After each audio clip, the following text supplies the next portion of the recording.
Hi everyone, welcome back to another video from Tech Basics. In this video, we are going to be learning how to download MyDISH application for your iPhone.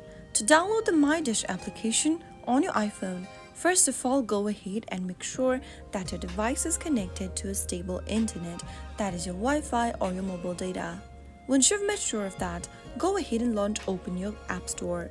In the search box, type in MyDISH. Tap on this app open, and then tap the Get button to start downloading MyDISH application on your iPhone. MyDISH application allows you to manage your Dish account from anywhere using your mobile device.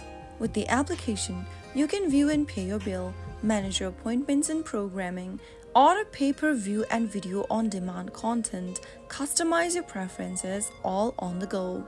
So that is how you can easily download the correct MyDISH application on your iPhone. If you found the video to be helpful, make sure you give us a thumbs up.